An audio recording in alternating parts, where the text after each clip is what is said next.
ਤੇ ਕੱਟ ਕੱਟੇ ਅੱਜ ਔਖਾ ਖਜੀ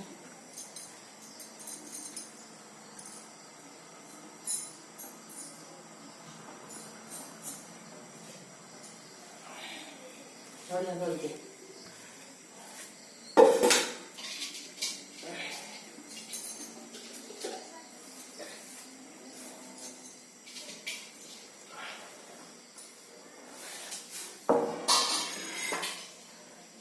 Nine, 3, 1.